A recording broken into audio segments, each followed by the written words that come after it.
கடந்த 2004ஆம் ஆண்டு ஹிந்தியில் வெளியான "பேருமிழங்கே" படத்தின் மூலம் சினிமாவில் நடிகையாக அறிமுகமானவர் கமலினி முகர்ஜி.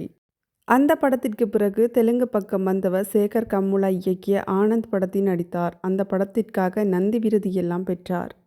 பிறகு 2006ஆம் ஆண்டு கௌதம் வாசுதேவ் மேனன் இயக்கத்தில் கமல் நடிப்பில் வெளியான "வேட்டையாடு விளையாடு" படத்தில் நடித்து தமிழ் சினிமா ரசிகர்களின் கவனத்தை பெற்றார். கமலினி என்று நினைத்தாலே முதலில் இந்த படத்தில் இடம்பெற்ற "பார்த்த முதல் நாளை" பாடல்தான் முதலில் ஞாபகம் வரும். அந்த அளவிற்கு ஹிட். மீண்டும் தெலுங்கு பக்கம் சென்றவர் கோதாவரி, கிளாஸ்மேட், ஹாப்பி டேஸ், ஜல்சா என நடித்து வந்தவர் மலையாளத்திலும் குட்டி சரங்கு என்ற படத்தில் நடித்தார். தமிழ், தெலுங்கு, கன்னடம், மலையாளம், பெங்காலி, ஹிந்தி என பல மொழி படங்களில் நடித்து பிரபலமாகியுள்ளார். கடைசியாக தமிழில் "இறைவி" படத்தில் நடித்தவர் தனது திரைப்பயணத்தில் கடைசியாக தெலுங்கு படத்தில் நடித்துள்ளார். மொத்தமாக சினிமாவை விட்டு விலகியிருப்பவர் அமெரிக்காவில் செட்டில் ஆகிவிட்டார். படங்களில் பார்த்த கமலினி முகர்ஜி இப்போது சுத்தமாக ஆளே மாறியிருக்கும் புகைப்படம் வெளியாக ரசிகர்கள் அவரா இது என வியப்பாக பார்த்து வருகின்றனர்.